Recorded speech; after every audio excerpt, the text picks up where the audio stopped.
Yeah, hi everyone. Today I'm going to be talking about this paper that is going to appear in Eurocrypt 2025. This is joint work with Jafar Koto, Kermit Aditya, who you've already seen, so now you get to see me. And this is so this is a paper on arithmetic garbling, and I think we're going to basically proceed in two steps, I guess. First, I'm going to describe a new approach towards garbling that we have, that we introduce in this paper, or rather we unify all these previous approaches to garbling, and then I'm going to talk about how we improve upon this. So let's get started. So first is basically just a reminder, right? Because this interpretation of garbling that I'm going to be talking about, I think it's very easy to think of it in terms of when you think of garbling as secure computation. So we have an evaluator and we have a garbler. We have a garbler and we have an evaluator, and they want to compute some kind of circuit. And what they do is, well, the garbler computes three things. First, it makes an encoding. It makes a garbled circuit, which once you get the relevant input encodings, you can evaluate the circuit in order to get some output, and then you can decode this output in order with the decoding material that the garbler provides. And I think one of the really key ideas here is that this garbled circuit that we're going to be talking about, the garbled circuit that is being sent, this is only dependent on the circuit. In fact, this is completely dependent of the evaluator's input. So the input encodings can be sent before, they can be sent after. It doesn't really matter. And the whole point is that the garbled circuit is transmitted in one round. So all the MPC that you need to do is in fact done during when you're sending the input encodings. Now there are many things to optimize in garbling. The one that we're really going to be focusing on is the rate. So the rate is basically a measure of the communication complexity of garbling. And here, the bottleneck complexity that we want to improve is basically just the ratio of the size of the circuit to the size of the garbled circuit, because this garbled circuit is going to be proportional to the size of the circuit. And this is multiplied by, it is adjusted by the bit length of the wire values. So if you're working over a field, then we also want to make sure that this is accounted for within the when we measure the rate. Okay, so let's think of this now. When I want to talk about garbling, I want to think of garbling as basically two parties continuing to evaluate an invariant as they go on down the circuit. And the motivation for this is basically what the encoding of the input labels look like. So if we think of Yao's garbling, well, what the garbler does is the garbler basically just samples, two completely independent, strings for each of the wires, and this is then sent to the evaluator via an OT. And the choice string is in fact the choice string for this OT is basically just the evaluator's input, right? And once this input encoding is sent, then what you get is an OT. It's like an OT correlation. The same thing is true for free XOR, with the difference being that now there's some additional structure to the messages that the garbler has. And the structure is that basically the messages are shifted by this delta factor, every single one of them. And in Lingo, we call this the delta OT correlation. It's observed independently in many different protocols. And this also you can also see here a very clear way to generalize this to, if you're working over a field, because here the choice string is just a set of bits, but this can also just consist of a set of field elements, right? And then instead of just two, x and x plus delta, you have x plus delta, x plus 2 delta, or whatever over all these fields that you're working with. And then it becomes a vol correlation. It's just the same thing. The really important thing that I want to impress upon is the fact that this correlation is maintained even after you go through the input wires. So if you let's say you're doing Yao's garbling, right? And then after you evaluate a gate, you are going to have this correlation even for the other wires, right? Because the garbler has independently sampled two strings, and it's also one of these strings is available to the evaluator, and this correlation is maintained as you go down the circuit. So the really beautiful idea here is that you can actually view garbling just as doing regular MPC going through a set of gates in topological order or whatever. The idea is that it's just that the flow of communication is only from the garbler to the evaluator. So as long as this communication is one way, it's just a garbling protocol. Especially with the added caveat that the actual protocol that the evaluator is evaluating is decided at runtime once it actually gets the input encodings. Okay. So I talked about these two correlations. Let's look at the half-gates correlation. And the half-gates correlation is a bit complicated, and it's a bit hard to think about, but I've expressed this in a way that is in our paper we express this in a way that is quite simple and easy to understand, with further optimizations as the half-gates paper does. So in this correlation, the garbler and the evaluator, they both maintain shares of two different things. They maintain shares of x, which is the wire value corresponding to any wire, and they maintain shares of delta x, which is delta is some security parameter length string that you use for the purpose of hashing, which multiplied by the wire value. And now, if you want to look at evaluating like an addition gate, for example, then both the garbler and the evaluator, they have like these, they have like this correlation, right? They have these shares, and this like reduces just to like a linear evaluation procedure because like these are just like linear shares, right? So if you have x and y, then you can just like add these up, and both the parties can do it without any communication involved, and they're able to go through this particular gate, which is the whole idea behind free XOR.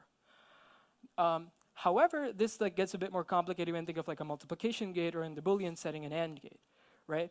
And how half gates does this is implicitly they perform the following operation. So if you have x and y are your wires and you want to like compute shares of like x times y, which is again we're trying to maintain this correlation, get the shares of the output share of the output wire, then it uses this like you use this equation, right, which is like implicitly given to you by the fact that you have shares. So I represent x as xg plus xe, and then y as yg plus ye, and then you get this equation. Immediately, you can notice that like two of these terms, the xg-yg term and the xe-ye term, these are terms that can be evaluated by the garbler and the evaluator without any computation at all, right? These are just like straight up given to you. The problem really comes with these other terms, which we call these like cross terms. And all of these terms are of the same form. So here I'm just showing you for x times, the shares of x and y. This is also true for the shares of delta x and delta y, proceeds via the same manner. But the cool idea, but like all of these terms are of the form which is like some string that the garbler knows multiplies by some bit that the evaluator knows. And as long as you know this, you can do Boolean garbling. And this is how. So what the garbler and the evaluator have here is actually a share of delta times ye, where ye is the evaluator's share of the y wire. And this is because this is a term known only to the garbler, and this is a term known only to the evaluator, where we're using the fact that delta is something that the garbler knows. So because of this, the garbler and the evaluator can implicitly just get shares of delta times ye, and this gives you basically something for the garbler and the evaluator to agree upon. And once they've agreed upon this, you can just actually, and there are only two choices for what the evaluator's bit can be. This is a crucial property of what we're using, right? That the evaluator has a bit and the garbler has a string. So the evaluator's bit, if it's 0, then these two are going to be equal. And if it's 1, then these two are going to be equal, shifted by a delta factor. But in any case, this is something that the garbler and the evaluator have in common, and the garbler and the evaluator have exactly one of these in common. So you can just hash, and the garbler like sets some share, so it can set its share to be r. And over here, in case the evaluator's share is 0, then this whole thing is just going to evaluate to 0. So now the garbler can hide a share of 0, and similarly in the other case, it can hide a share of xg and then send it over. And the garbler and the evaluator can just because the evaluator knows exactly one of these, it can just decode and find its corresponding share. And in fact, using this idea where you use like a delta OT correlation in order to perform an OT, this is basically just the idea behind IKNP, right? This is the last step of IKNP. After you transpose your matrix, this is what you get. So so this is the idea. And the point is that this is the exact same technique that you can use for the other terms, right? This technique just works for every single one of these terms that you want to evaluate. Coming to arithmetic garbling, there are basically two kinds of models in which we do arithmetic garbling. One is the modular arithmetic, which is this is just a typical model. We have a circuit over FP, right? This is the natural mechanism. The other one is this bounded integer arithmetic model, which is a model which is less natural. It's still quite useful, and it fulfills all the arithmetic garbling purposes that we need. But it has this, but the reason we think about this mostly is because it's much easier to design protocols for. And in this model, you have a bound B, right, which is polynomial in your security parameter. You have a set of acceptable inputs, and the whole point of these acceptable inputs is that if one of your inputs is these acceptable inputs, then your wire value is never going to leave this domain, minus b times b. And there's been a lot of work that's been done on this. The ones that I think are relevant are these are some improvements for modular arithmetic. So in 2016, we had 1 by lambda log lambda as our rate, right? Just keep in mind, the more the rate, the better. And more recently, there was this work. There was this work in 2023 in which they improved this to 1 by lambda over DCR and LWE. And then this work by David Heath last year in his Eurocrypt paper where he improves this to the same thing using random oracles. Obviously, we've done better for bounded integer where this TCC work last year gets our constant rate, rate 1 from a circular variant of DCR. Our question is, does there exist an arithmetic garbling scheme, from standard assumptions, for modular arithmetic, so this is the setting that we're interested in, that achieves communication of less than lambda bits per gate? And our answer is yes, and this is our technique. This is what we, eventually we end up getting a rate of log lambda by lambda. And our assumption is power DDH, a variant of power DDH plus random oracle. So how does this scheme work, right? Well, the idea is basically just the obvious generalization of the previous scheme for arithmetic circuits. And in this case, instead of doing a delta OT to OT gadget, you need to use a volt to OLE gadget. And yeah, so if you're working ZP, this is OLE, not OT. And it's the same thing. We just use the same technique, except we use like a different technique for performing this volt to OLE. And this technique is this is a technique by Lance Roy in his 2022 Europe paper called Soft Spoken OT, where you perform this using a puncturable PRF. So we've borrowed this technique. And a puncturable PRF is basically, this is a PRF with two evaluation algorithms. One of them takes place the real key and just gives you the output of a PRF. The other one takes a punctured key, a key punctured at some point Z, and it outputs all the PRF at like all points except Z. And this protocol of soft-spoken OT basically just shows how you can perform an OLE using this. So if the garbler has K and the evaluator has like some public key punctured at some point U, then this technique shows how the garbler and the evaluator can actually obtain shares of V times U, where V is like some element of the garbler's choice. So here how it works, just a basic idea is like, the garbler is able to evaluate this term A and this term B, which is the sum of all values of the PRF, sum of all the weighted, like a weighted sum of all the values of the PRF. The evaluator can do something similar with its public key. So this is a nice term which has the property that you don't need to evaluate anything at U because it just cancels out. And then the evaluator gets U times A minus B. Right? So now once they have this, they have this correlation, so the garbler can just send over like one value, and then it's done, right? Basically, the whole idea is that this procedure, if you have a punctured key, this procedure just like allows you to calculate like a share of the punctured point times any value of the garbler's choice via just like one round of communication from the garbler to the evaluator, which is what we need, right? We just need communication from the garbler to the evaluator. And the problem really reduces to, okay, how do we get the punctured key over, right? Because somehow you have to like give this punctured key to the evaluator.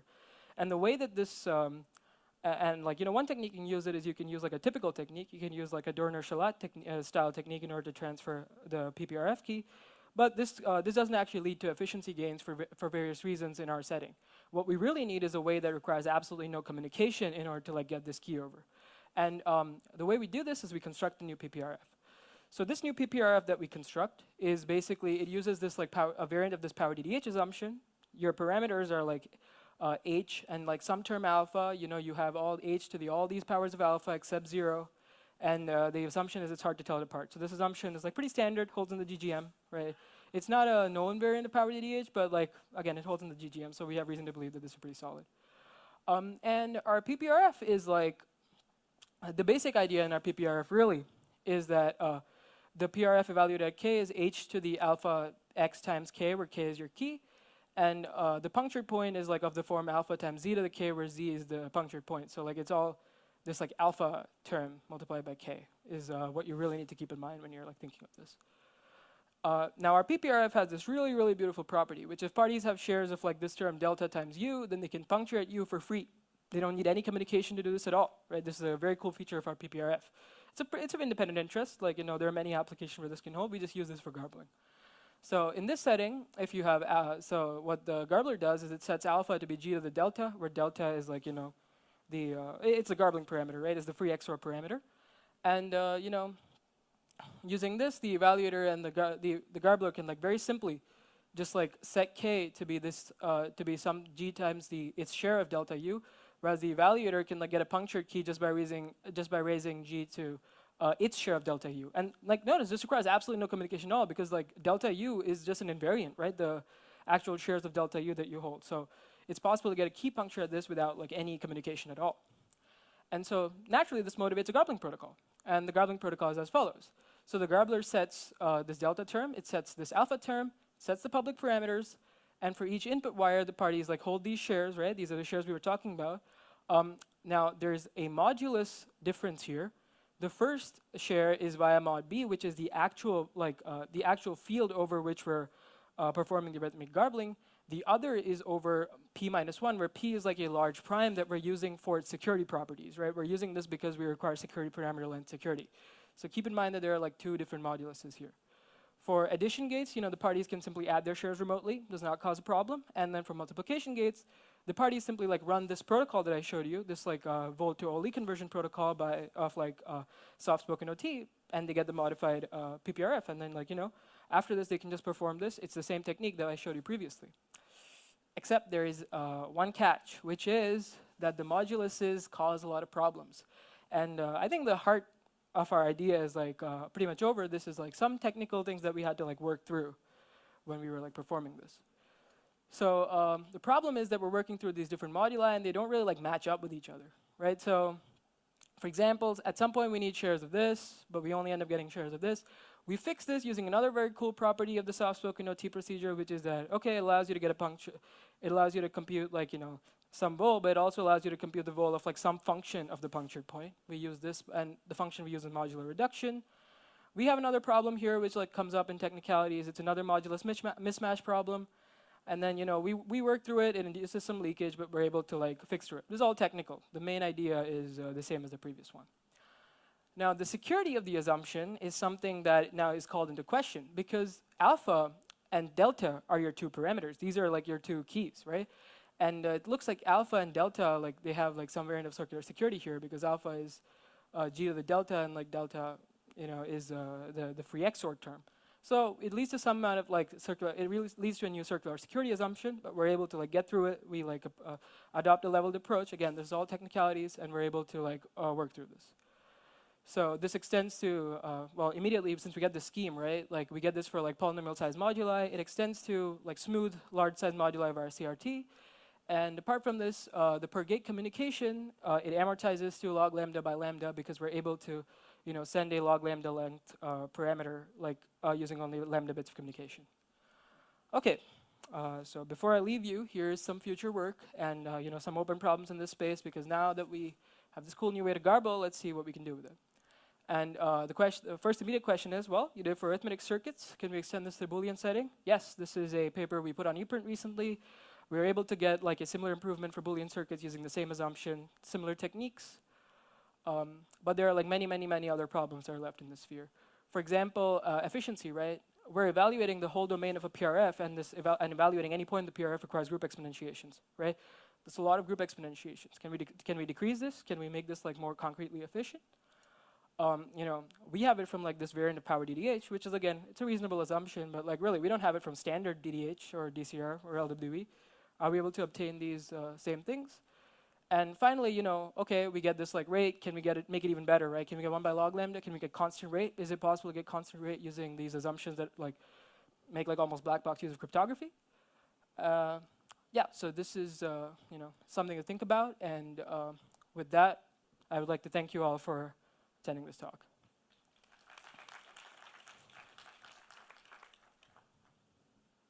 Thank you for the very nice talk. Do we have any questions from the audience?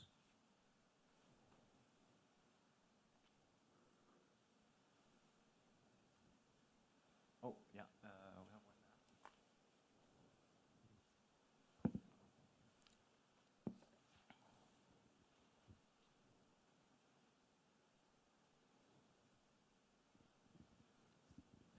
Yeah, thanks for the really nice talk. So I'm interested in that abstraction of yours that you found for like where you interpret the like correlations in the, so you interpret half gates as being kind of like these IKNP correlations, right? I'm curious if you just replace, let's say, IKNP with this like silent OT style stuff, do you get some sort of new coupling construction from LPN or something? So I think that's a good question. I've thought about this before, and to be honest, I think like it does not patch together very nicely, right? It seems like, okay, you can replace it with any kind of like OT extension protocol, right? I think it needs certain properties. I haven't like, there's like something that's crossed my mind. Can you use like silent OT and like get like non-trivial gains? I think this might be like more complicated than it looks like, because we're really only using the IKNP decoding step, right? Silent OT like uses like many different techniques going on. So yeah, it's a good idea. I mean, it could. I have no reason to believe that this will not work, but like a priori, it's like very hard to come up with like this application. Thanks. Yeah. Any other questions? Otherwise, I have one. Sure.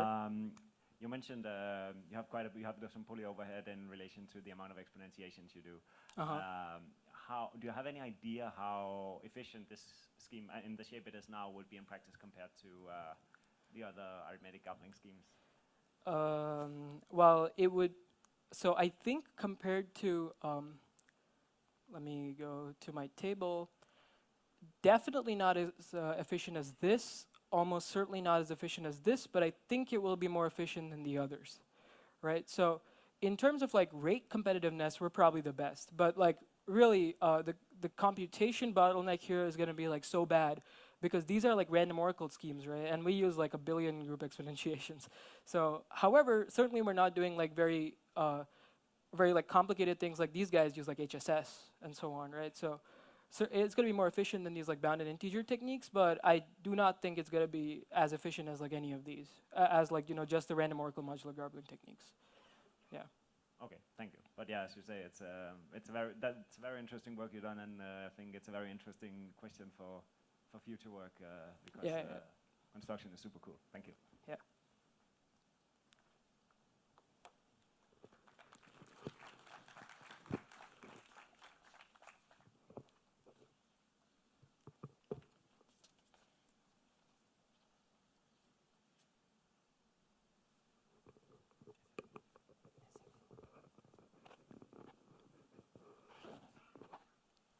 Hi.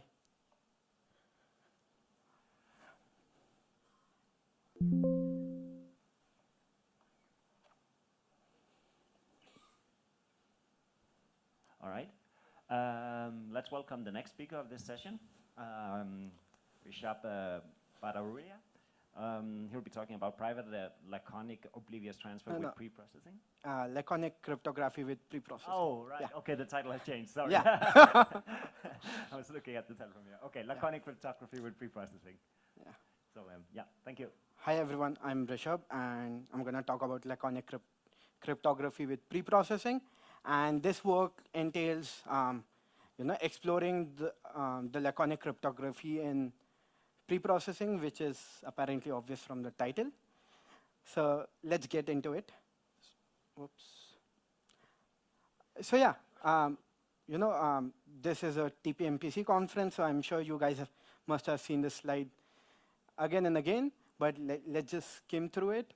So, so what is MPC? It's n parties with T corruption, and they have their own private inputs, and you want to compute a function on it jointly. And basically, you want correctness, you want privacy. Correctness, you want all the honest parties to get the output. For privacy, you don't want anything about the private inputs to be leaked. And so here, in this work, we more focus on succinct two-party computation. And so there are multiple paradigms for it. So first of all, what is succinct 2PC? So basically, we want the communication of the protocol to be sublinear in the size of the function description. And there are many ways to achieve it.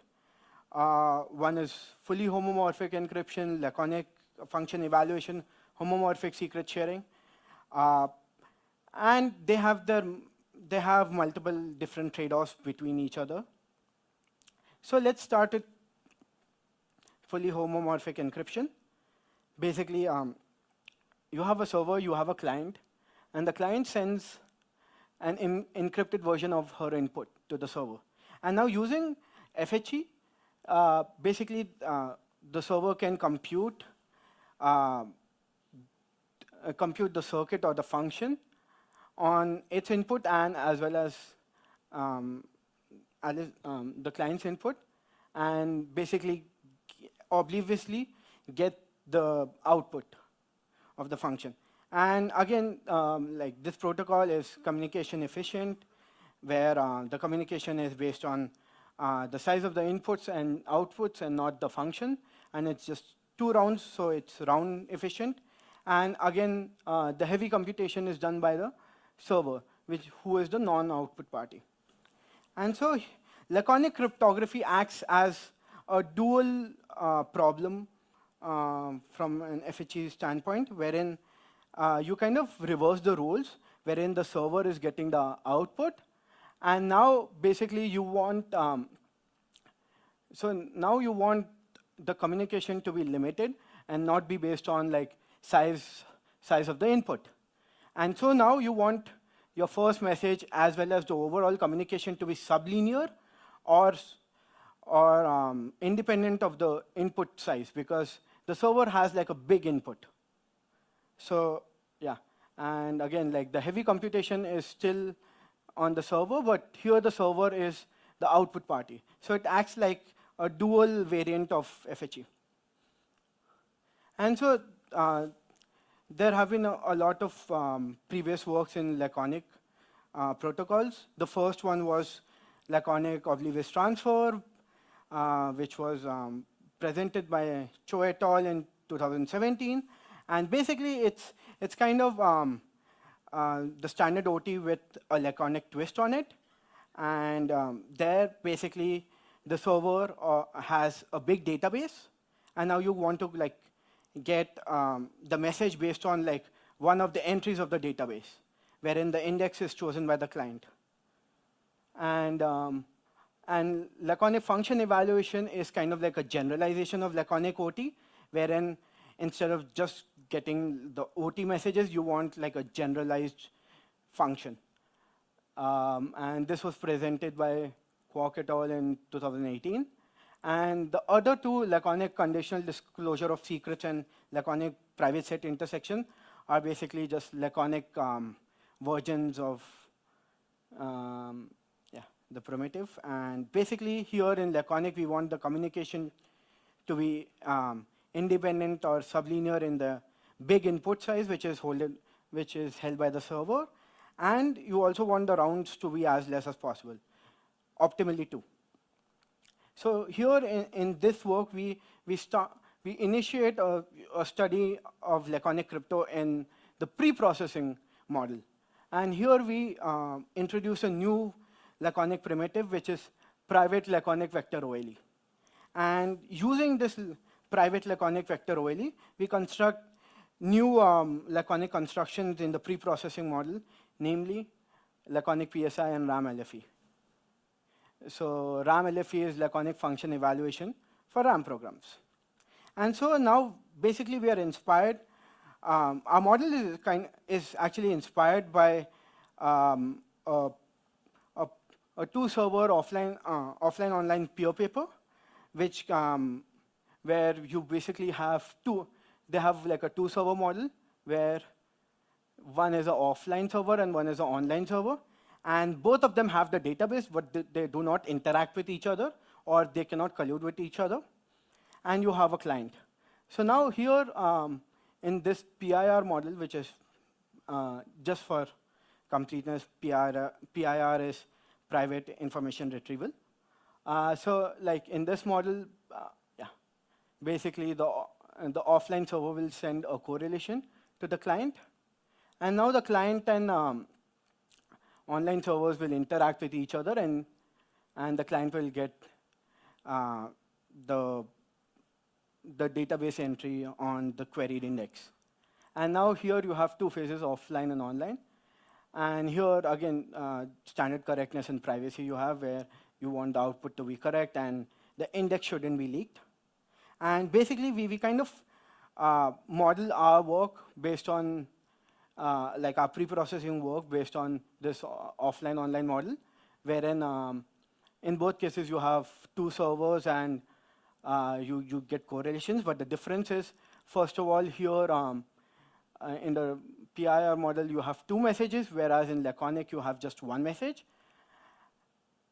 And here the output is like the output party is the client, but here the output party is the server. And here, like in the talk, we're gonna say the top party will be the offline server. The bottom left would be the online server, and the bottom right would be the client. And now let's start looking at the two-server PIR problem. So first, in this model, the offline server sends some sparse sets, S1 to SM, and it also sends these are like hints, which basically are calculated by adding up all the database entries from this parse. So like all the indexes in S1, you will take all the database entries and add them up to get T1 and so on. So this is just the explanation. So see, like the size of the sparse matrix is like square root of n, where the database size is n, so it's like really sparse. And yeah. And now basically what the client does is it chooses one of the sets where the query index is available, and then it just punctures it or removes that index from the set. And now it just sends this punctured set to the online server. Now what the online server will do is he will also generate the hint according to the sparse vector it got, and he's going to send T prime. And now the idea is that because you have punctured one position and that position is the index you want in the database, the output would, like, when you subtract the TI, the TI which you used and the T prime which you got from the server, you get the database, yeah. And here the issue is, like, while you get correctness very easily, the problem is that here S prime leaks out information about the index. So here, basically all the values which are not in set S prime will be potential query indexes. And the solution is basically you kind of repeat the protocol lambda times or multiple times, and in some of them you puncture the correct value, in some of them you puncture the wrong value. So now the thing is that S prime will not leak information because in some of them there might be a chance that the query is there. And so basically the online server cannot differentiate between it. And yeah. So here, now we want to talk about our new primitive, which is private laconic OLE. So this is a new laconic primitive, which kind of has a take of OLE, which we have, like, yeah. So here it's like in the standard OLE, it's W plus V into some value X. And now instead of that X, we're using, like, based on the query index, you multiply it with the database query. And now basically here you get the out. You want correctness and client privacy. You also want server privacy as well, but here we are not discussing it. You can read our full paper for that. But here correctness, you want to get all the output correctly. And in the client privacy, you don't want to leak anything about W, V, and the query index. And so, like, to convert the PIR into laconic OLE, let's do it step by step, right? So let's assume you have a database of n bits, and V and W are just bits. And now the thing is, like, initially what was happening was in the PIR, the database was sending like a correlation, like a hint. But now here what's going to happen is we're going to send, like, the client is going to send the unpunctured index. And now the thing is that the online server can actually compute the same thing which in the PIR the client was computing, right? And so now, based on this, you can get the database at the queried index. So now the thing is we want to kind of modify it. So let's assume that V is equal to 1. So in that case, the output of the private laconic OLE should be W plus database of a given query, right? And so what's going to happen is, here instead of sending TI, you're going to send W plus TI, right?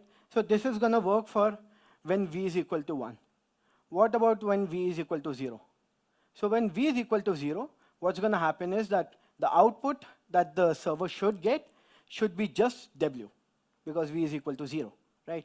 And so what we're going to take a sparse vector, but we're not going to puncture it. So what's going to happen is when the server is going to subtract the given value with its own like punctured hint.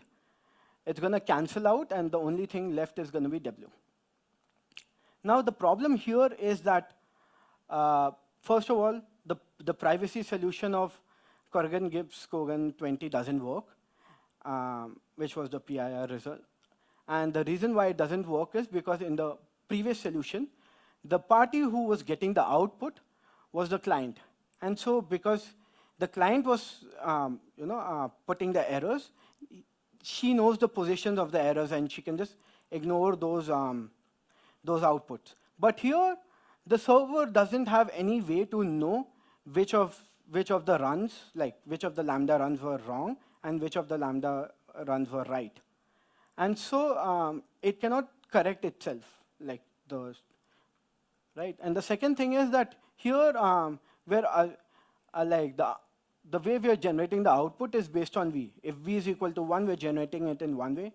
When V is equal to 0, we're generating it in another way. And this doesn't work for bigger fields. Like for F2, it's going to work, but for any other F prime, it doesn't work. So now the thing is that we analyze that all these operations which are being happening here are all linear operations. And so maybe we can leverage the linearity to get something. And so first, let's move from F2 to another prime field F. And now here, the thing is like here, like you kind of need to want to have like some kind of inner product. So you kind of generate a random R to kind of generate like a sparse function on the database. So here, what's going to happen is like, here we're going to send another vector R, which is going to help generating all the hints, because now we are moving from F2 to F. And now instead of like just adding up the database entries like that, we're just going to take an inner product of the database entries in the sparse set in a product with the punctured vector. And so basically here and then second thing is we see that here what we can kind of do is we can kind of program V into it. So here already you have W. Already you can get like database query from it. And here using M you can kind of program. So if the puncture you do is correct, then this M you can call it a correction matrix. So M into like the Lth entry or the punctured entry, when you multiply, you should get V. Like you can kind of program it in such a way. And if you are doing an incorrect puncture, you can choose M such that like M into R is equal to 0. And so this M is basically generated by the client, because the client knows which of them have errors and which of them don't. And so basically here the privacy, now after adding this correction matrix M, now you can use the Corrigan-Gibbs-Kogan technique of fixing the privacy by repeating it lambda times, and in some indices you puncture at the right position, in some you puncture at the wrong position. And here what you do is, instead of like doing all of the lambda approaches independently, you kind of combine the T double prime which you were sending, which was like kind of the output in like, masked by the database or the hints. You can kind of combine them together. And now the basic idea is that the way you choose M for the whole lambda runs. And for that, you can just choose that for all the correct punctures, you can choose that M RL star, where R is like the R is the random vector and L is the punctured part. They add up to equal to V. And so now your OLE output will be W plus V database V. And yeah, and for other wrong punctures, you can just set it to be equal to 0. And here, basically, the computation and communication complexity of the online phase and the communication is poly lambda into square root n. And so what you can do is, so now basically we were going to try to construct a laconic PSI using our private Laconic vector OLE. And so this is just like, so here like the server has a big set x1, the client has a small set x2, and you want to find the intersection. And this is almost like a standard PSI functionality. And the idea is, can we build it to, or how can we reduce it to private Laconic vector OLE? And the idea is basically the big set, you kind of just need to make a database out of it, and then you can run a private OLE. And so here, first what you do is you take the database and you generate a hash function which kind of puts these elements into bins or like into the database. So the hash determines where in the database the elements go, right? And now you can assume that the hash is also known by the client. And for now, you can just assume that the client has only one element x.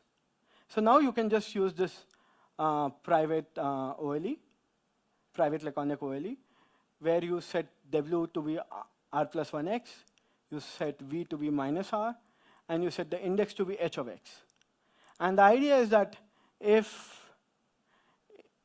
at that index the value is x, then here the output of the output w, the output y will be equal to x, because here r plus 1x minus r of x will be equal to x. Yeah, and the server will only add the output y if it's in his set, and this can be basically extended to the whole set x.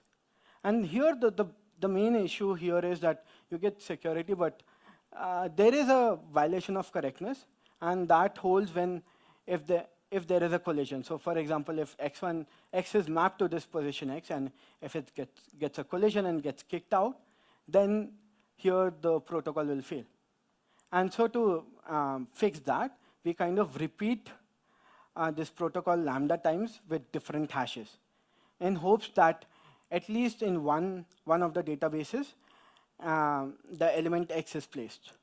And if it's placed, at least one of them will output the correct thing. And here the efficiency, same, we kind of inherit from the private vector OLE and get polylog in. Thank you.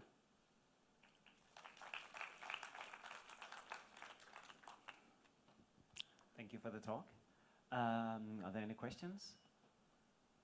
Okay, I think we have one over there.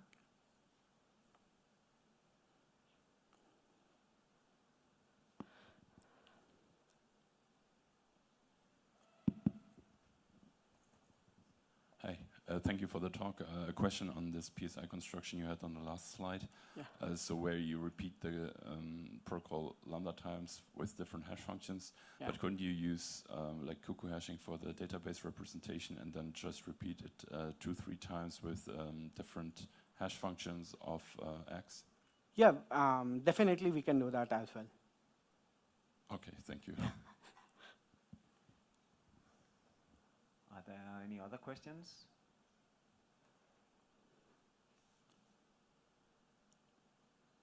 All right, maybe I can ask one then. Can you go a bit more into detail with what security assumptions are needed for your constructions? So basically here, like if you take this two server models, you actually don't need any assumptions here. It's information theoretic, and even if you want to basically compress it, you can just use one-way functions or a PRF to reduce it. And so basically, like if you want to kind of remove this two server model and reduce it to one server model, then you will have multiple assumptions. But if you have a two server model, then you don't need any. All right, nice, thank you. All right, let's thank the speaker and both speakers of this session.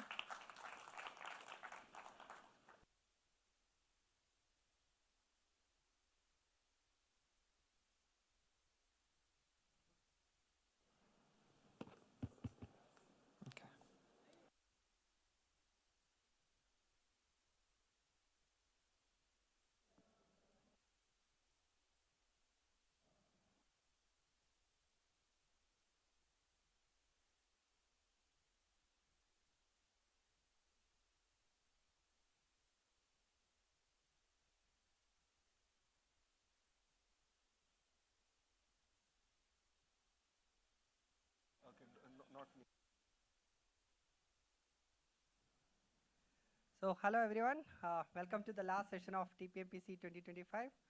So in this session we have two amazing speakers talking on private set intersection and private aggregation.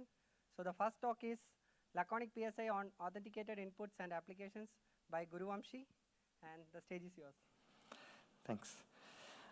Okay, so this is joint work with James, Sanjam, and Abhishek.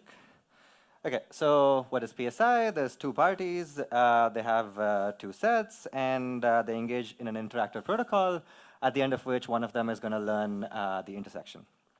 You could also let both of them learn it, but in this talk, I'm just going to be interested in one of them learning it. Okay, so you design this very cool PSI protocol, you publish it at a top conference, and now somebody actually wants to use it in the real world. But you probably proved security of your protocol using the standard simulation-based definition. And the thing about this is that it doesn't say anything about what inputs actually get used in the protocol. In particular, it lets you use whatever you want from the input space. But very often you want some kinds of guarantees about the inputs that maybe they come from some distribution, or that they're authentic or well-formed, maybe signed or something like that. And the thing is, if you deploy protocols without paying attention to these guarantees, it can actually lead to serious privacy issues. So a very good example of what happened was the Apple PSI system. So they made like this really nice protocol. And they said, okay, look, we're going to put it on all iPhones. So the reason they wanted to do this is because, they said, look, there's some users who are sort of uploading, illegal content on our iCloud image storage service. And, we want to identify these users, right? Sounds reasonable. And they said, okay, look, the way we're going to do it is, we have this database of known CSAM images, which is the illegal content they wanted to identify. And they said, look, every time you upload an image, we're going to essentially run a PSI protocol. And if there's a match, we'll figure out what this image is, we'll review, and there's some threshold behavior to account for false positives and so on. Okay, look, as a cryptographer, it sounds reasonable, right? But the problem is with, what this database is, right? So they said this database of quote-unquote known CSAM images, right? But when you're actually running the protocol, they provide no guarantees whatsoever about what inputs they're using, right? In particular, you could insert whatever you wanted there. It could turn into like a massive surveillance system for all you know. So the question is, how can we really be sure, right? And a lot of people actually realized this, and there was a lot of backlash that Apple faced over this. And eventually Apple abandoned this, right? And in like prior work and in this work, we say, look, you probably shouldn't deploy systems like this anyway, because there's no good way to do it. But if you really had to and wanted to for whatever reason, at the very least, authenticate the inputs, right? You need to provide some sort of guarantees that these inputs are actually what people are okay with being traced. So one example could be, okay, it's signed by some kind of authority who's sort of in charge of kind of determining what's illegal content, right? Okay, cool. So that brings us to what I want to talk about today, which is PSI on authenticated inputs. And okay, this notion appeared kind of in 2009, so a while ago.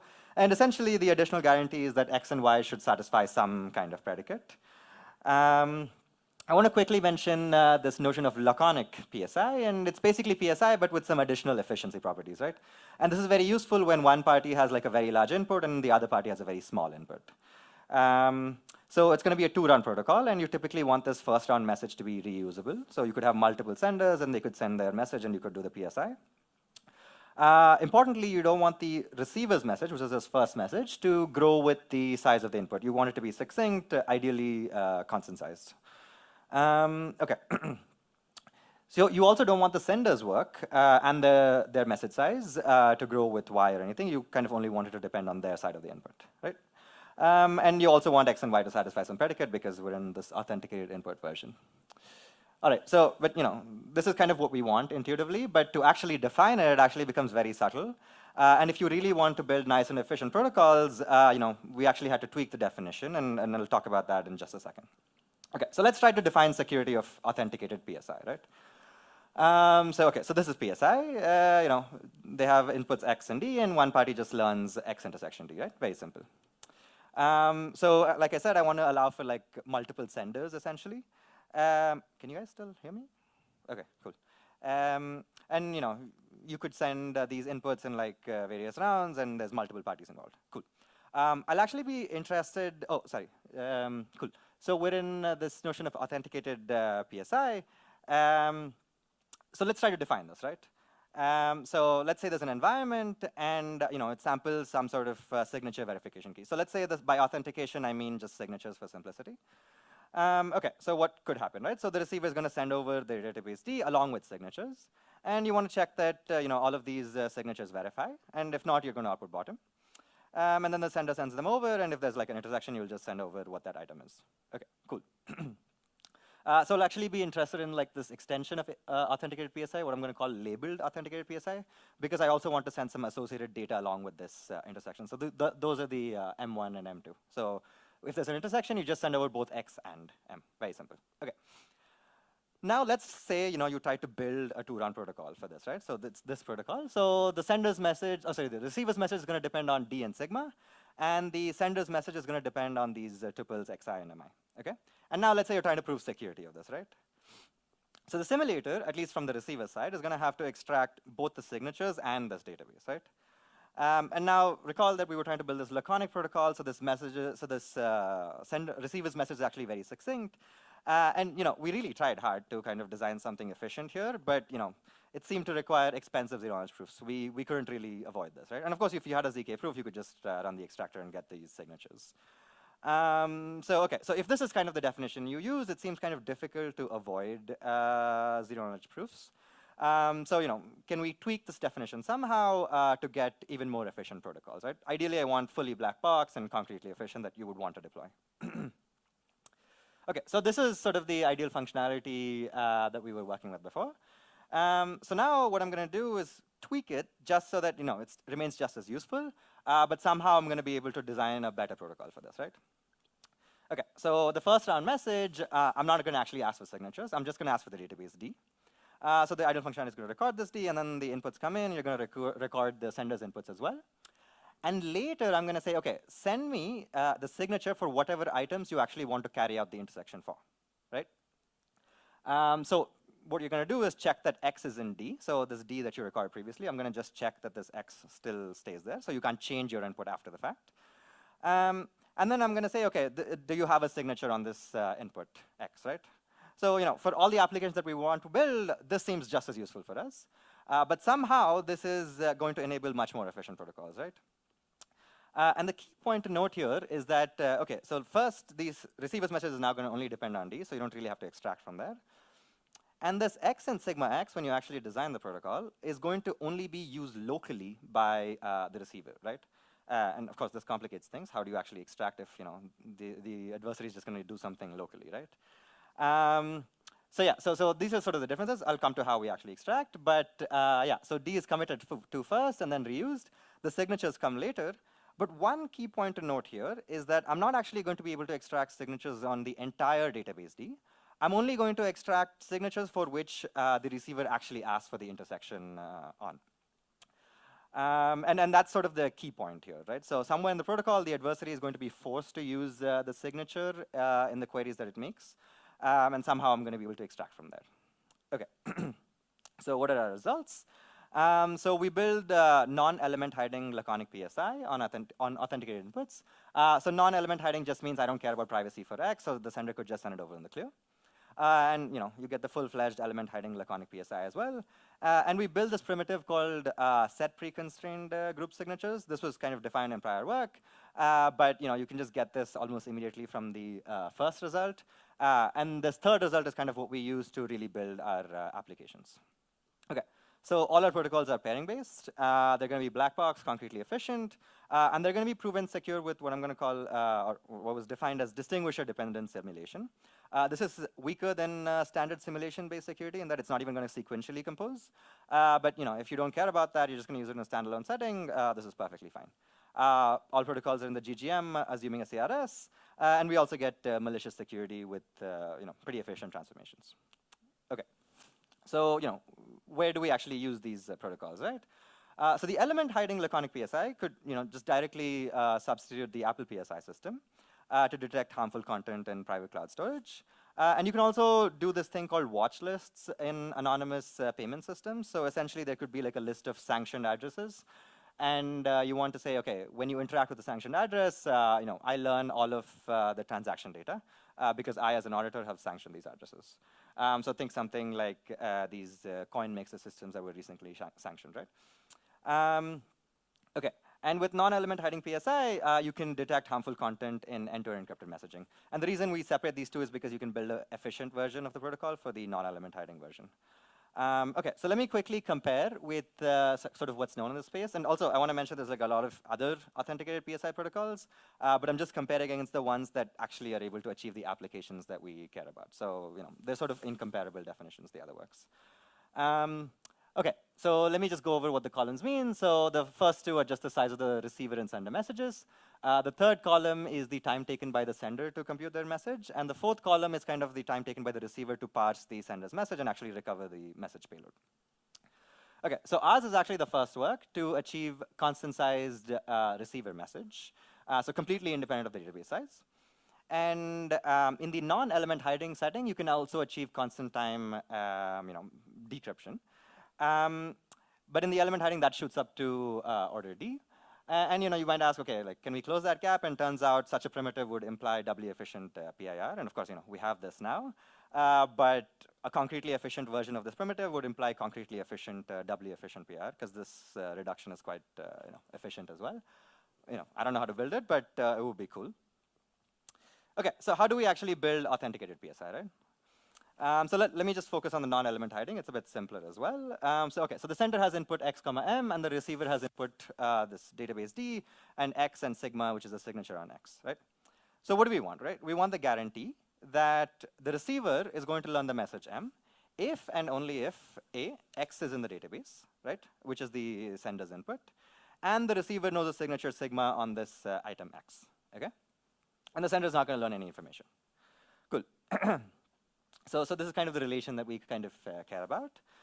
So the receiver's message is going to be some sort of succinct commitment to the database D. That's how we get this order 1 message size. And the sender's message is going to be an extractable witness encryption such that you can learn. So I'm going to encrypt the message M under this extractable witness encryption such that you can learn M if and only if A, you have a proof pi such that this commitment is going to open to X at some location. And you have a signature sigma on this item X. OK, I said extractable witness encryption. So for people who don't know, it's essentially you can encrypt to like an NP statement such that the key to decrypt the ciphertext is going to be the witness for that NP statement. And obviously, you can't really build it for all of NP. Otherwise, that would be amazing. But turns out, for the very special language where the commitment scheme is the KZG commitment scheme, and the signature scheme is the BLS signature, you can actually get like a very efficient black box construction of this primitive. Right? So for very special languages, we know how to build extractable witness encryption. OK, so let me quickly recall the BLS signature and show you how we build this extractable witness encryption.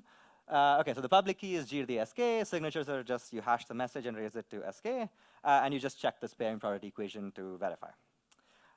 OK, so how do you build witness encryption for BLS? It's just Bonnet Franklin, actually. So you just add some randomness in the verification equation. So I just added this row on the left-hand side and the right-hand side. And the ciphertext is just G to the row. And you just take the right-hand side term and then use it as a one-time pad on your message. This is an extractable witness encryption for this relation that I just wrote down. OK, cool. Similarly, for the KZG polynomial commitment scheme, how do we build an extractable witness encryption?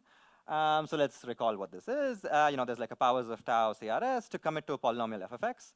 The commitment is G to the f of tau. Forget hiding for now. Just worry about binding.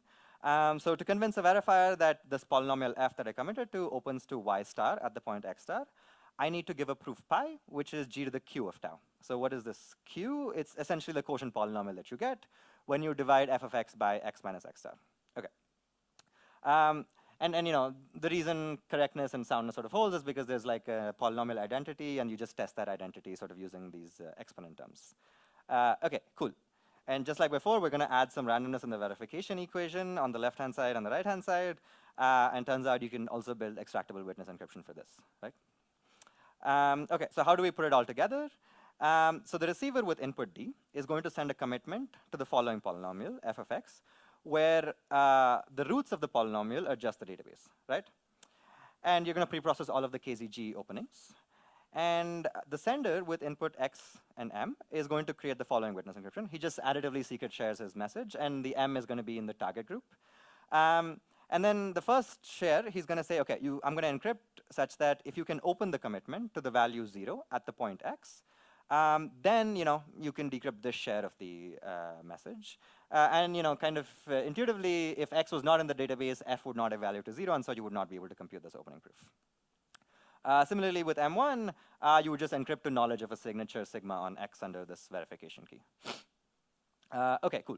How do we prove security, right? So we have this witness encryption, and then it seems like things should be OK, but there's like some very subtle things, and this is why we need this distinguisher-dependent simulation. OK, so this is environment, right? So it's going to send the input and auxiliary information to the sender and the receiver. And this is going to contain maybe the verification key and the signatures as well. OK, so note that simulator, again, now needs to extract both the database D and these signatures on these items. So the receiver sends over a commitment, and just by observing the GGM queries, you're going to be able to extract this database D. This is like pretty standard. You just look at the coefficients that were used to compute this commitment. OK, so the ideal functionality is going to record D. You get the items, and then since we're in the non-element hiding setting, you're also going to get these XIs. And you're going to have to now simulate the sender messages, right? OK, so how do we simulate the sender messages? Just encrypt, let's say, a random message, right? So now the thing is, if the receiver has signatures and actually uses them, then they're going to be able to distinguish these simulated messages from the actual messages that would appear in the protocol. But if they don't, they're just going to look identical, right? And so what I'm going to do is run the receiver. And over time, they're going to start using signatures.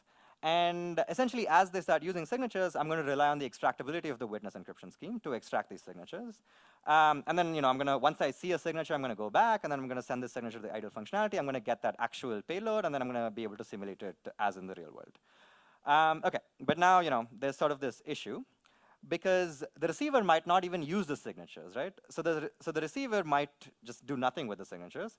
It gets passed down all the way down to the distinguisher, who would then maybe use the signatures, right? But the simulator doesn't actually have access to the queries made by the distinguisher, so it's not going to be able to extract these signatures. And because of kind of like this delayed kind of distinguishing strategy, we need to essentially extend the simulator to be able to also monitor the distinguisher queries. So the theorem statement would sound something like, for all PPT receivers and distinguishers, there exists a simulator such that for all environments, we prove this protocol secure. So you move the distinguisher kind of ahead of the simulator. And sort of that's it. That's how we prove security. We implemented the protocol as well. It was pretty good. The interesting point is that the size of the receiver's message is actually just constant always. It's like 48 bytes versus something like 32 gigabytes if you were to use the Apple PSI protocol for like 1 billion elements. OK, and the receiver times include the time to compute all these KZG opening proofs and so on. OK, so what are future directions? So the thing is, we had to rely on distinguisher-dependent simulation to get these efficient protocols. But can you design efficient protocols without having to rely on this? And could you also maybe extend to something like fuzzy PSI, right? This is very natural for image matching. Another thing is, if you change even one element in the database right now, the receiver needs to pre-compute all of these KZG opening proofs all over again. So can we have efficient updates? And finally, could we have post-quantum constructions? Because I have no idea how to build these kinds of witness encryption schemes in the post-quantum setting. Yeah, thank you for listening.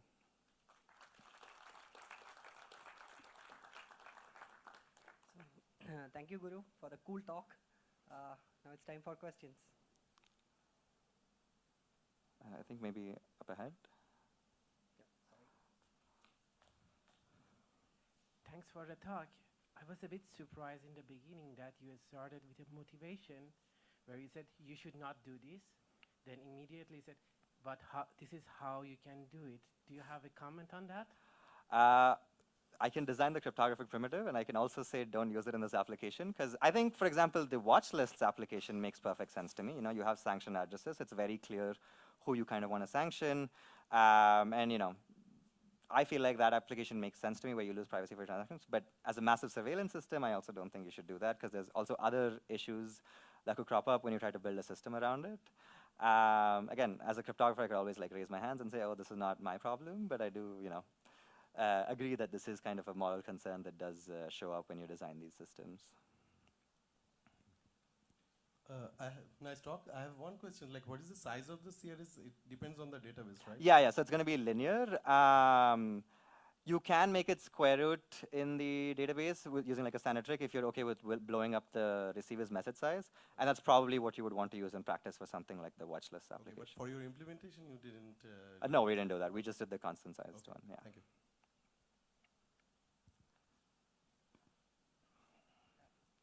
Second question, is it possible to store the interaction that you have and try to decrypt later if you get a signature as like a store then decrypt?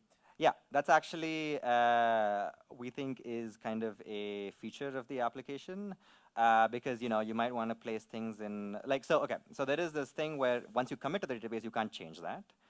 But you could wait for kind of the authentication to come in later. So it does allow for like this maximum flexibility of when you get in the signatures. But you do have to commit to the items itself a priori. So if the signature never comes in, you know, you're not going to be able to do it. But if it comes in later, we're going to assume that's, you know, fine by the protocol in some sense. Could you say a little bit about why the simulation is distinguisher dependent and maybe what you could do to get around that? Right, yeah. So because we have this, so the way we extract the signatures is using the extraction property of the witness encryption scheme. And essentially what could happen is, you know, the way you extract, okay, so what does the extractability of the witness encryption say? It says, okay, if you can distinguish an encryption of M0 from M1, that means you must know a valid witness, right? But what could happen is this sort of kind of distinguishing strategy could be delayed all the way, not to the receiver, but all the way down to the distinguisher, who would then, you know, kind of use, so you know, our extraction strategy doesn't work unless you actually use the signature to distinguish the ciphertext, and the receiver might not be the one to do it. It might delay it all the way down to the distinguisher and sort of the simulation-based security definition. So that's why the simulator needs to also observe the distinguisher's GGM queries. How you would get rid of it? Yeah. So, I mean, okay. So I think one natural way of doing it is to kind of design like a black box zero-knowledge proof in the first step where you kind of prove signatures on everything. I don't know how to do it, but it seems kind of possible with kind of new papers that I'm seeing cropping up. And, you know, that I have been thinking about it, but I don't have a solution yet. Yeah. Thanks. Maybe we will take the rest of the questions offline. That's okay? Yeah, because it's already 4:45. Let's thank the speaker once again.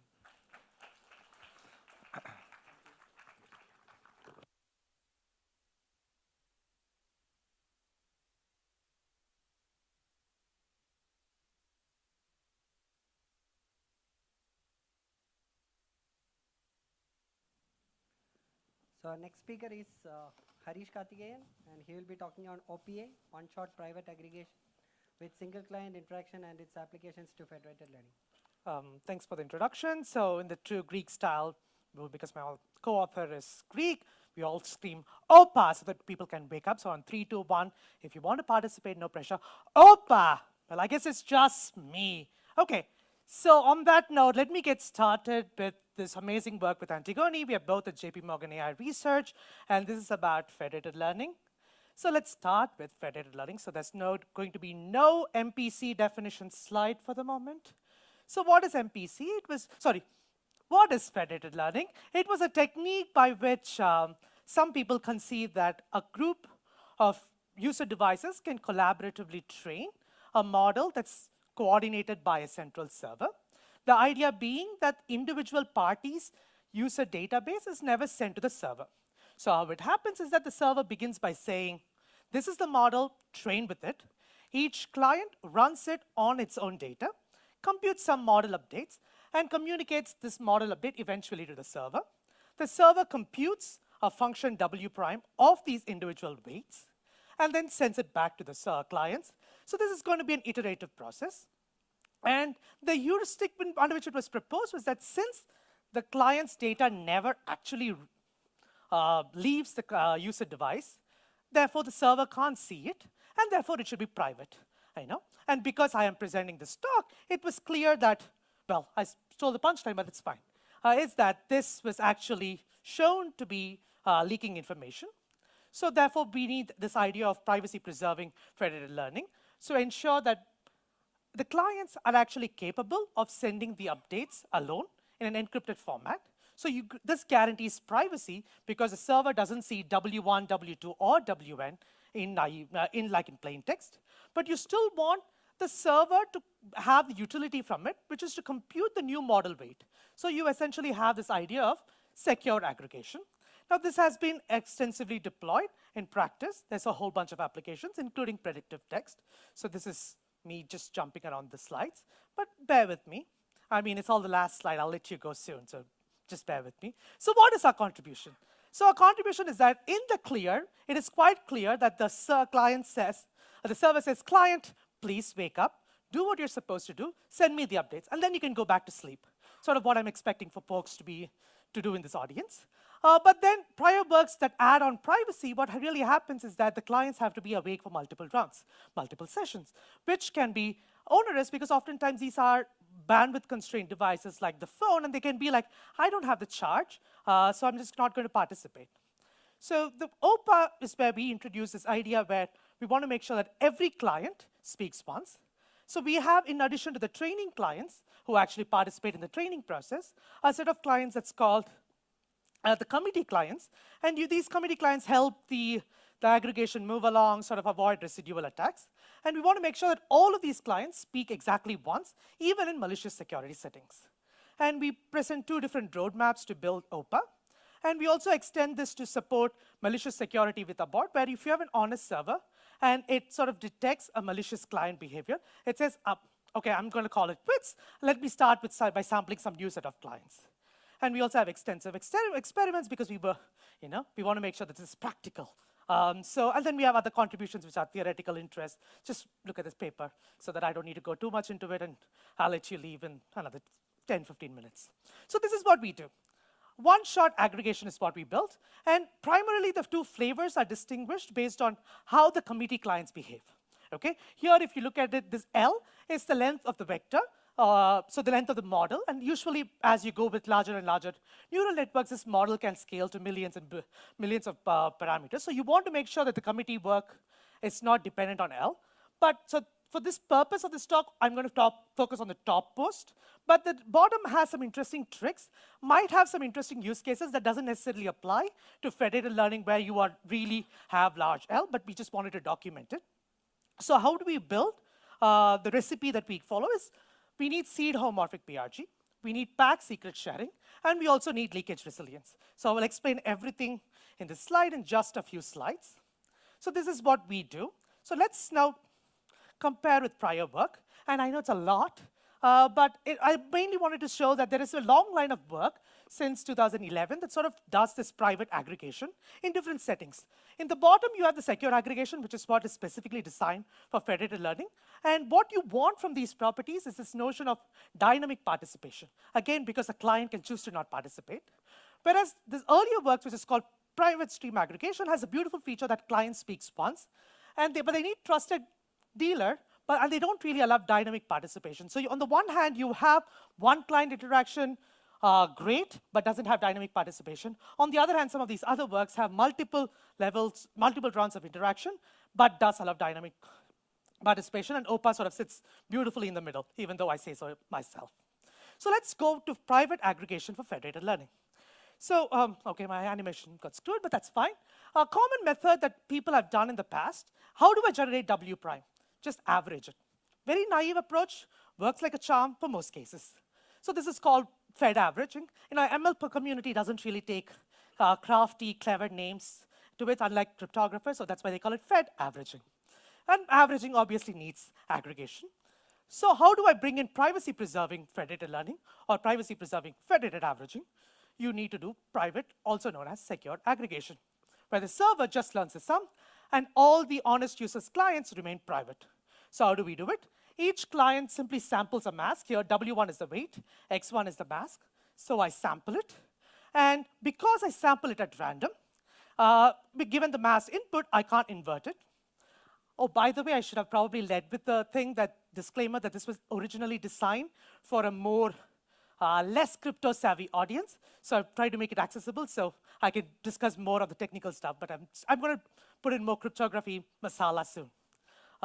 So what the idea is that I want to make sure that given the masked input, I can't invert to get the input itself. So that's the privacy. I mean, something that all cryptographers know, something that blows the minds of machine learning people. And meanwhile, what the server needs for utility is to actually get the sum of the masks. So if you look at this as a blue box, this is the term that needs to be removed. So somehow, all the secure aggregation protocols facilitate this idea of unmasking the sum of xi's. So how does it work? 3 phases. Setup phase, where I need to establish masks for all clients. Masking phase, where obviously, as the name suggests, masked inputs are generated and sent to the server. And the unmasking phase is where I need to remove the masks. This could be either of the participating clients or participating in dropout clients or a combination thereof. And key idea is secret sharing. So I somehow secret share the masks and then remove them. So now I'm going to quickly survey all the work in this field. So bear with me. It's going to be cluttered text, but hopefully I can make it fun. So this started off with the idea that let's not reuse setup. Setup is done at every iteration. So this started with the work of Bonawitz et al. From CCS 2017, where I will do the setup phase by sharing my masks with all clients. Bell et al. Said that seems excessive. Let's see if I can cut it down to some log n size neighborhood. And Ma et al. Said, okay, let's do one step further, where now I'm going to amortize this setup phase, but I'm going to do it periodically, I'm going to refresh the setup. So this is where they said, I'm going to deal with the non-reuse of setup. Then comes this other approaches which said, let me reuse setup. So this is microsecag, which is from PETS 2024, where they said, I'm going to again do this masking, but I'm going to make sure that I can generate a mask at every iteration from some predetermined setup phase.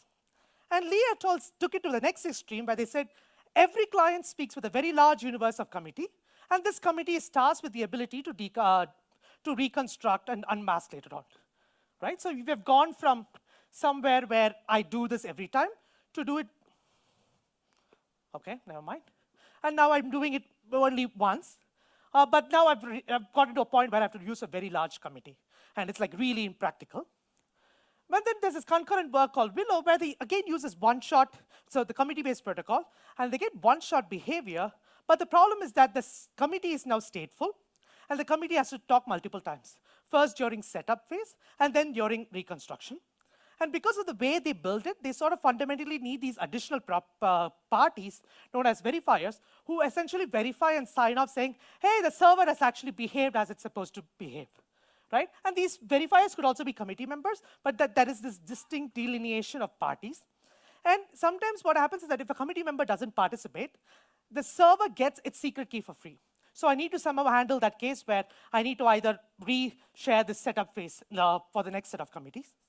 But they do get better client-to-committee communication when compared with OPA, though we have some cute little tricks to make sure that we are not too bad. But that's pretty much the state of the art in terms of secure aggregation for federated learning.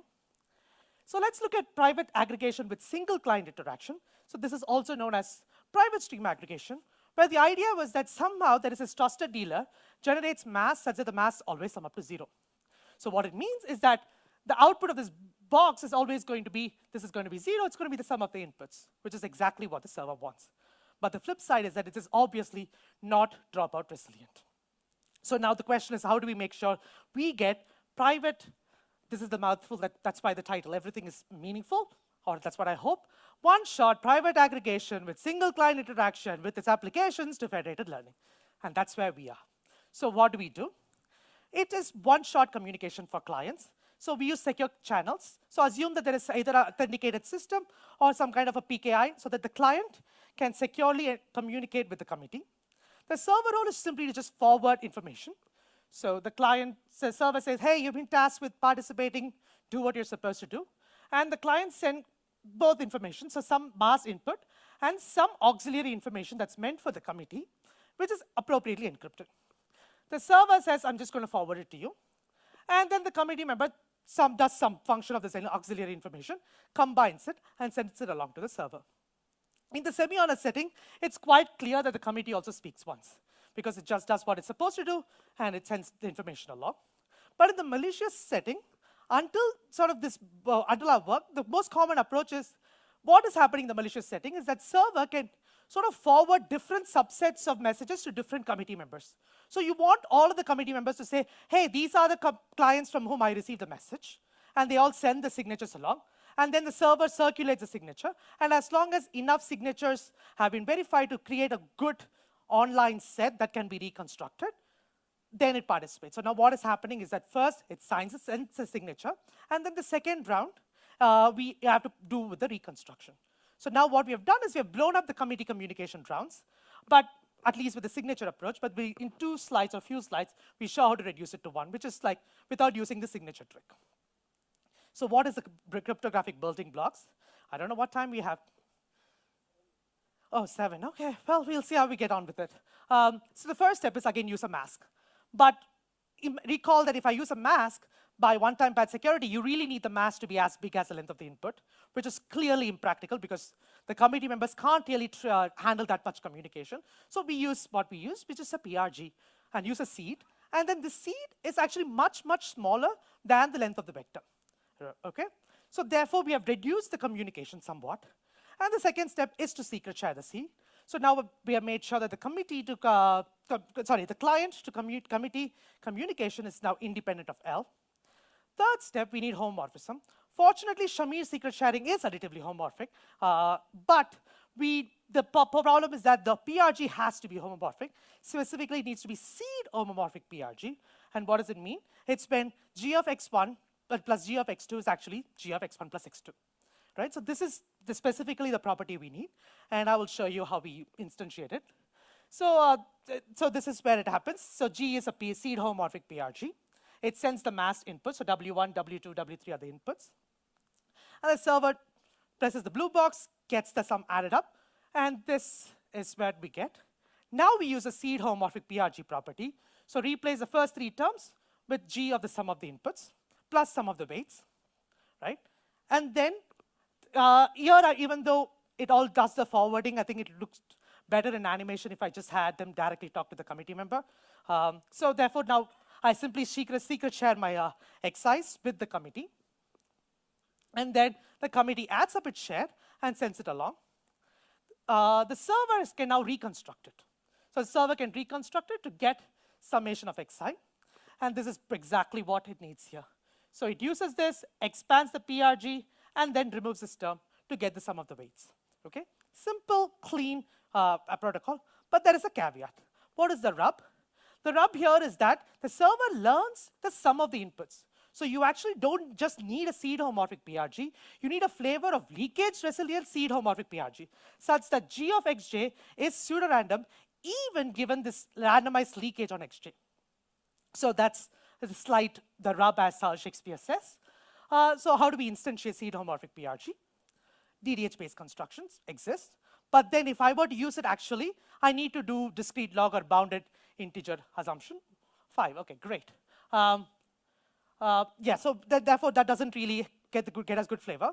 There was this construction that was shown by Bonnet et al. To be based on the LWR assumption that is actually almost key homomorphic PRF.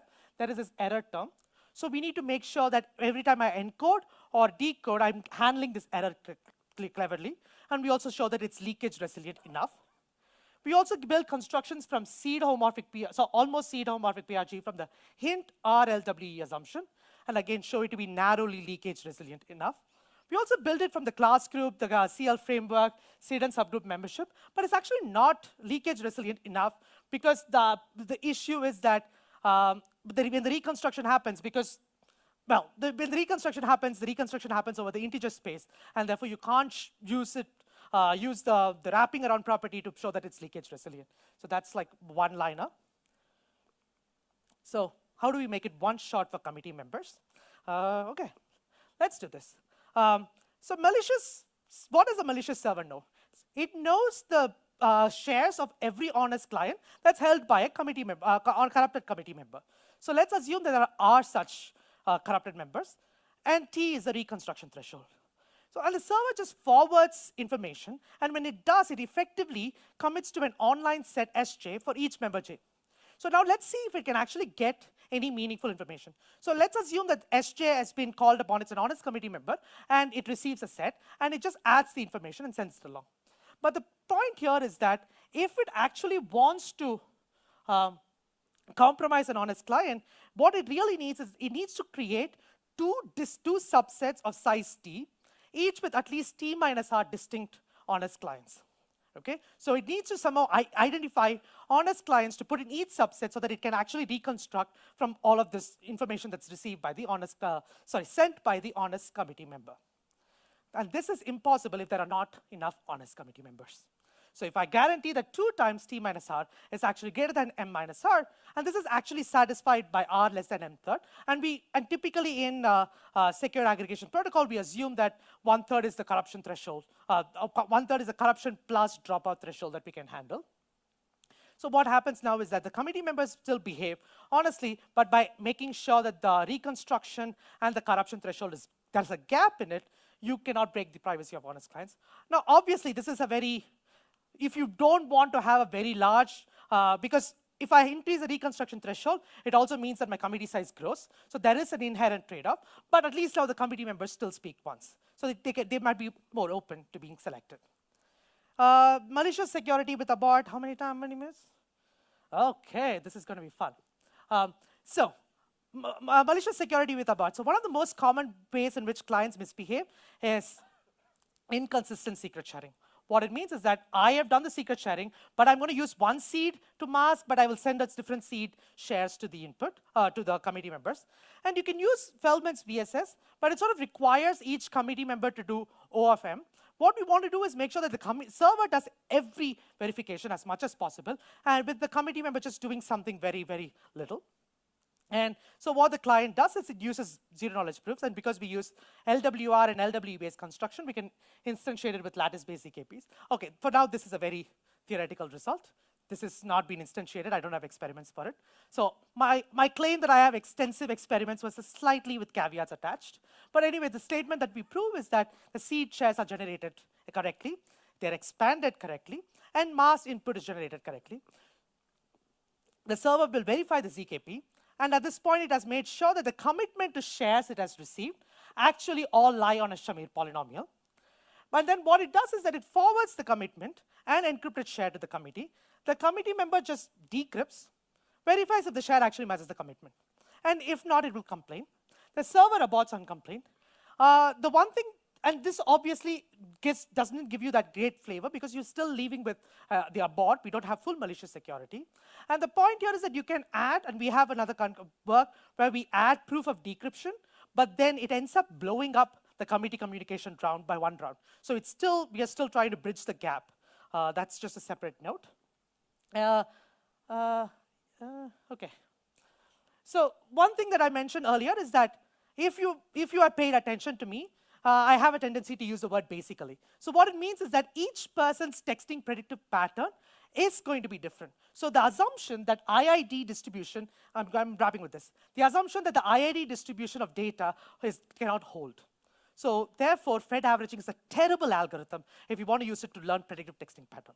So there was this cute algorithm that was proposed called Fed OPT, okay? But the point here is that Fed OPT has to first learn the average. So this has to first compute the average, and then it does some server-side post-processing of the average, along with some decay parameters and all of these hyperparameters to actually generate the weights for the next round, right? So it's easy to just replace where the client sends the update with an encrypted update to actually then recover the information.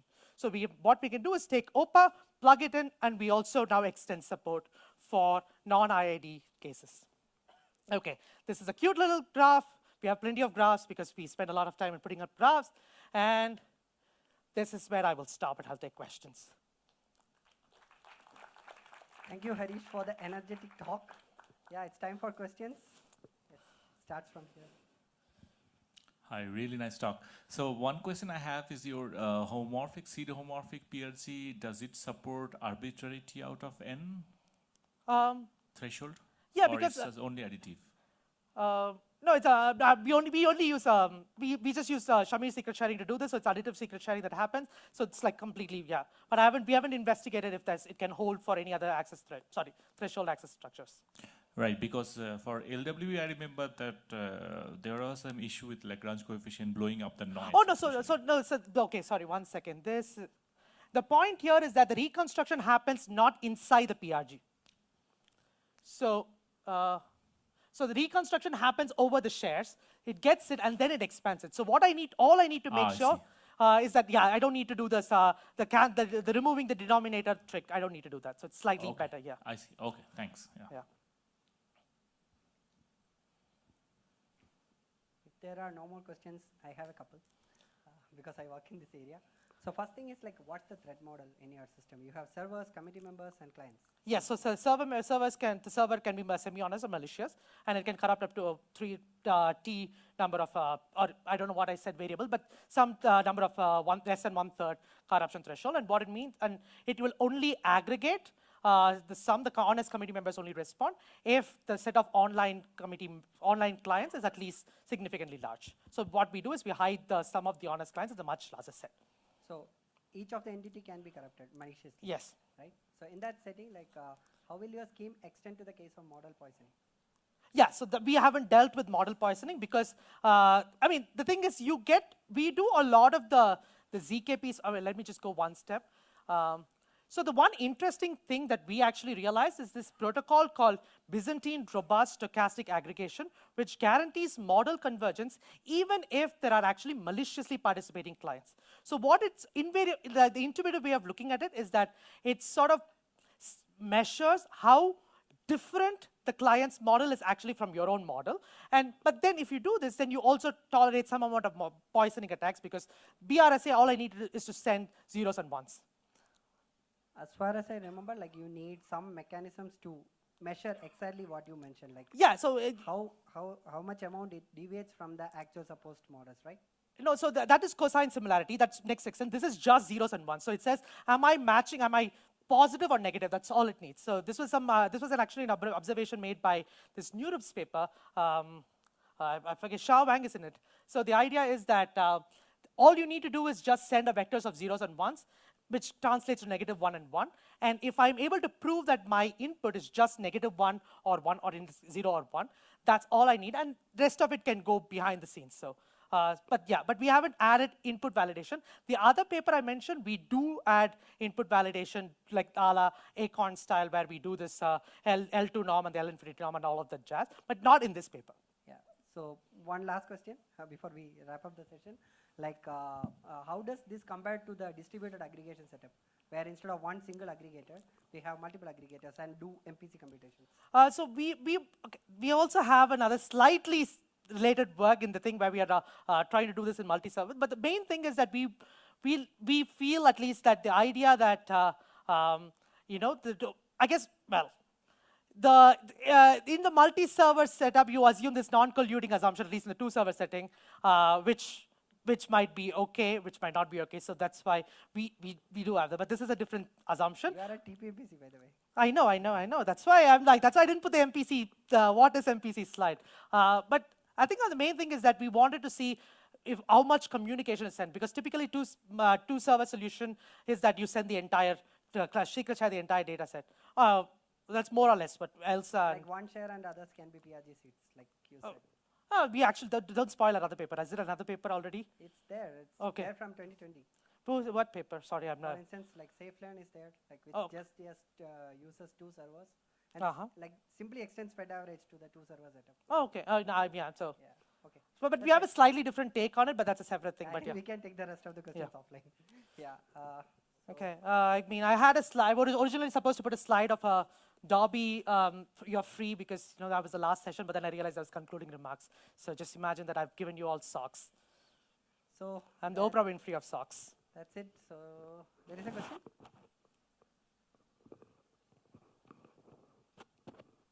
No. Okay. Thank you. So that's the wrap of this session. And yeah.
Okay, so as you know that every beginning has an end, right? So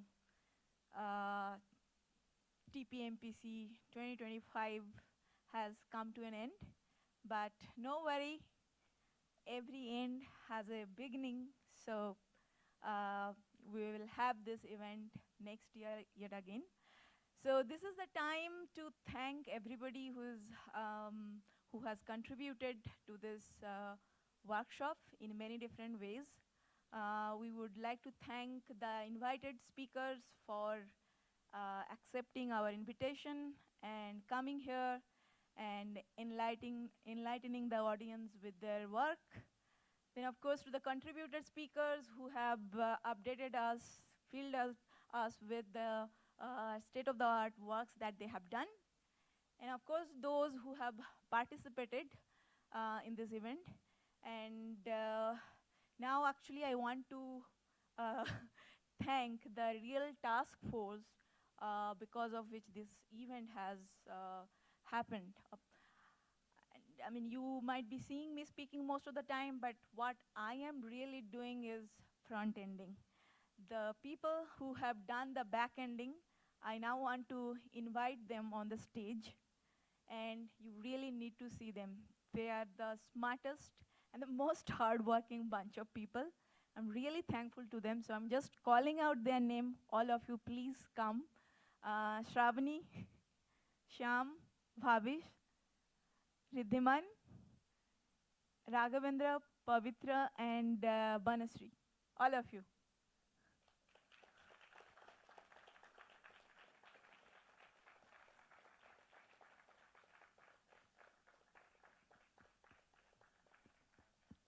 You know that they really had 48 hours in a day.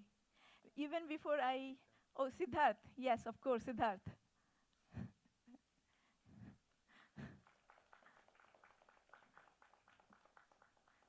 Even before I ask for anything, it's basically done. That's how it had happened.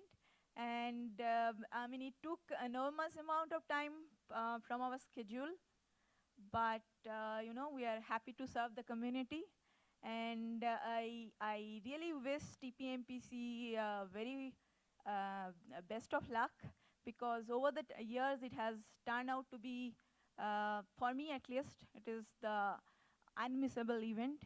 I mean, I probably can miss any conferences, but I try not to miss this event. Okay, so with that, I can pass the mic to some of you if you want to say a few words. You can do that. Yes. Okay, thank you. Thanks to everyone for attending. This has been really nice. And like, thanks for all the encouragement.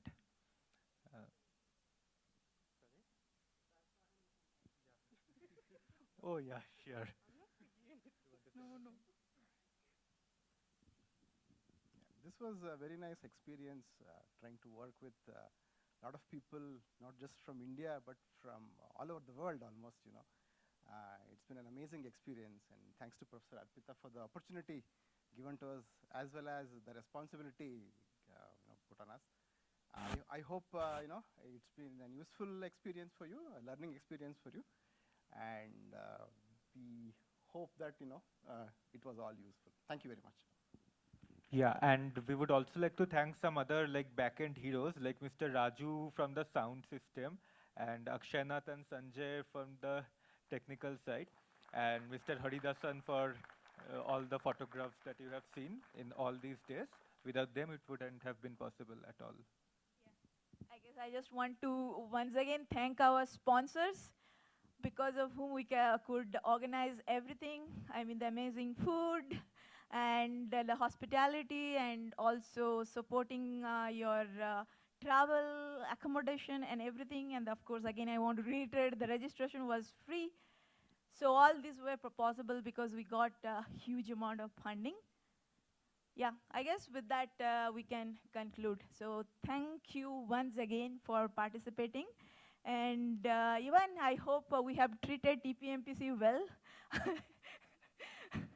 Thank you. Okay, that's it.